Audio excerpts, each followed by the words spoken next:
പക്ഷിപ്പനി സ്ഥിരീകരിച്ചതിനെ തുടർന്ന് പത്തനംതിട്ട തിരുവല്ല താലൂക്കിലെ നിരണം, കടപ്ര, പെരിങ്ങര പഞ്ചായത്തുകളിൽ വളർത്തുപക്ഷികളുടെ മുട്ടയും ഇറച്ചിയും വിൽക്കുന്നത് നിരോധിച്ചു. ഇന്നു മുതൽ 7 ദിവസത്തേക്കാണ് നിരോധനം. ഷിജോ കുര്യൻ വിവരങ്ങളുമായി ചേരുകയാണ്. ഷിജോ, ഏത് സാഹചര്യത്തിലാണ് ഇങ്ങനെയൊരു നിരോധനം ഏർപ്പെടുത്തിയിരിക്കുന്നത്?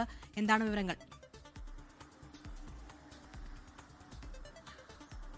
ആലപ്പുഴയിൽ പക്ഷിപ്പനി സ്ഥിരീകരിച്ച ഒരു സാഹചര്യത്തിലാണ് പത്തനംതിട്ട ജില്ലയുടെ തിരുവല്ല താലൂക്ക് ആലപ്പുഴ ജില്ലയുമായിട്ട് അതിർത്തി പങ്കിടുന്ന ഒരു 10 കിലോമീറ്റർ ചുറ്റളവിലുള്ള നിരണം, കടപ്ര, പെരിങ്ങര അടക്കമുള്ള പ്രദേശങ്ങളിൽ 7 ദിവസത്തേക്ക് വളർത്തുപക്ഷികളുടെ മുട്ട, ഇറച്ചി വിൽപ്പന അടക്കമുള്ള കാര്യങ്ങൾ നിരോധിച്ചുകൊണ്ട് ഇപ്പോൾ ജില്ലാ കളക്ടർ ഉത്തരവ് ഇറക്കിയിരിക്കുന്നത്. ഈ പറയുന്ന നിരണം, കടപ്ര, പെരിങ്ങര അടക്കമുള്ള സ്ഥലങ്ങളിൽ 7 ദിവസത്തേക്ക് വളർത്തുപക്ഷികളുടെയും മറ്റ് കോഴി, താറാവ് അടക്കമുള്ള പക്ഷികളുടെ ഇറച്ചിയും മുട്ടയും ഒന്നും വിൽക്കാൻ പാടില്ല. അതിൻ്റെ കടത്തലടക്കം, അതായത് ഈ സ്ഥലത്ത് നിന്ന് മറ്റൊരു സ്ഥലത്തേക്ക് കൊണ്ടുപോകുന്ന അടക്കം 7 ദിവസത്തേക്ക് കർശനമായിട്ട് നിരോധിക്കണം എന്നുള്ളതാണ് ജില്ലാ കളക്ടർ ഇറക്കിയ ഉത്തരവിൽ പറയുന്നത്.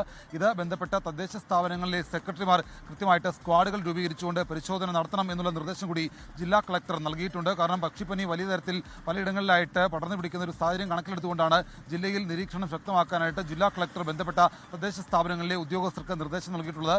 ഈ നിർദ്ദേശം ലംഘിച്ചുകൊണ്ട് ആരെങ്കിലും വിൽപ്പനയും വിതരണവും നടത്തുന്ന ശ്രദ്ധയിൽപ്പെട്ടു കഴിഞ്ഞാൽ കടുത്ത നടപടി ഉണ്ടാകും എന്നുള്ള മുന്നറിയിപ്പ് കൂടി ജില്ലാ കളക്ടർ കൊടുത്തിട്ടുണ്ട്. ശരി ഷിജോ, ഇന്നു മുതൽ 7 ദിവസത്തേക്കാണ് നിരോധനം.